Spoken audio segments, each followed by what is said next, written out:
Yo, what's going on, guys? It's Houston Sports Talk back another video day, and today the Houston Astros have DFA'd David Hensley, who is a utility guy who can play in the infield and can also play in the outfield as well if the Astros need him to. I'm upset by this roster move. You could possibly make the argument that the Astros would have not won the World Series without David Hensley. I know it sounds crazy. It sounds crazy coming out of my mouth, but David Hensley played a big role. And look, I think the Astros probably still would have survived even if the game one of the ALDS doesn't happen against the Mariners. But in that ninth inning, the Astros were down 7-5 against the Mariners in game one. With the game we saw Jordan hit that 3-run home run to win 8-7 against the Mariners. You know who started that inning for the Astros? David Hensley. Pinch hit appearance for the Astros with 1 out. 2 outs away from losing game one of the ALDS, which could have really changed things in that series. David Hensley comes up huge, hits a single. What happens after that? Altuve strikes out. Jeremy Pena with 2 outs, who maybe you could argue is a bigger hero than David Hensley. But David, after David is on first base with 2 outs, Jeremy Pena with a single, and then here comes Jordan Alvarez. Everybody knows the rest after that. Jordan hits the home run.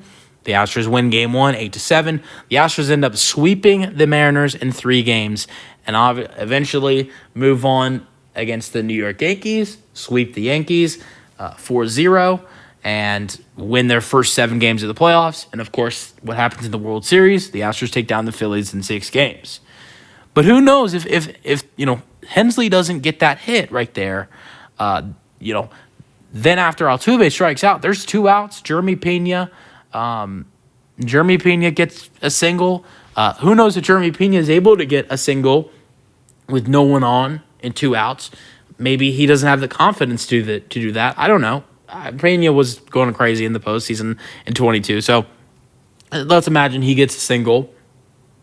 But there's no guarantee he still gets a single with a runner on.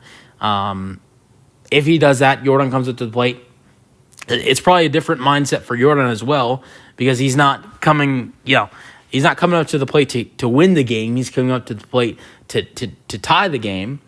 And even if Jordan still hits that home run, just saying, even if Pena still gets a hit and Jordan still hits the home run, if Hensley doesn't get that hit for the Astros in that 9th inning, it's still a tie game. The Mariners can still win game one. So without David Hensley, most likely I think the Astros probably lose game one of the ALDS. And even though I like to think that the Astros probably still would have won that series against Seattle, you never know. Things could have changed because the Mariners would have a different mindset going into the rest of the series. If they took game one, they'd have a better mindset going into the other games, game 2, game 3, potentially game 4. So that definitely could have. Things could have been way different in that series against the Mariners if David Hensley doesn't get that hit. Obviously, Jordan doesn't get the home run, but that was big. And David Hensley was actually pretty solid for the Astros in the 2022 season before the postseason. In 16 games with the Astros, he had 34 plate appearances, 29 at-bats.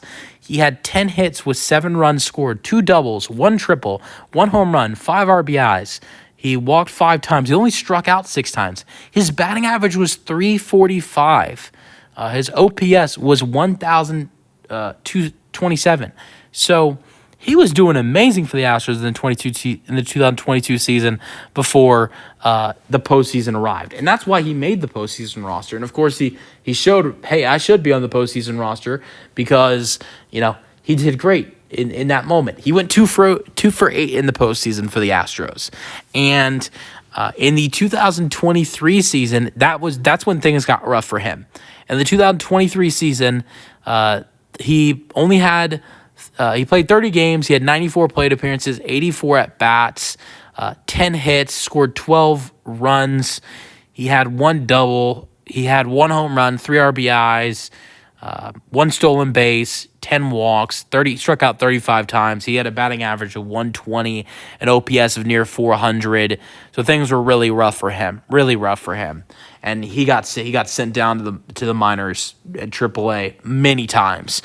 And in the 2023 season, he got when playing in Sugarland with the Astros, Sugarland team, which is the Space Cowboys, in a total of 65 games. He had 293 plate appearances, 236 at-bats, 42 runs scored, 52 hits, 10 doubles, 2 triples, 6 home runs, 36 RBIs, 9 stolen bases. He's great with stealing bases.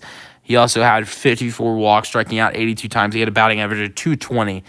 In the 2024 season with the Sugarland, this past year with Sugarland, he's played 81 games, 358 plate appearances, 303 at-bats, 63 runs scored, 71 hits, 20 doubles, 1 triple, 7 home runs, 35 RBIs, 17 stolen bases, against great with stealing bases, 54 walks, 89 strikeouts, a batting average of 235, and an OPS of 728.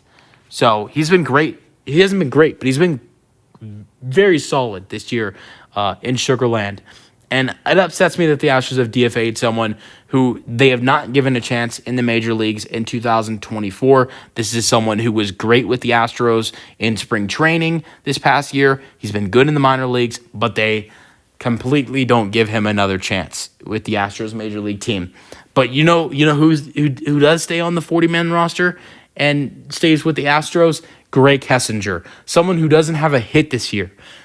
They play the same position. They do the same thing. Greg Kessinger is 0 for 15 this year. He struck out 5 times.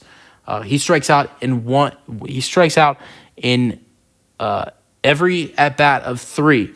That he strikes out once every 3 at bats.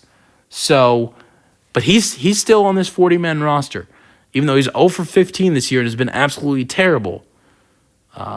And he's still on the 40-man roster. But David Hensley, who's batting .235 this year with a bunch of stolen bases, good batting average, and a good OPS, has been DFA'd. I don't like it. Let me know your thoughts on the Astros DFAing David Hensley in the comment section, and peace out.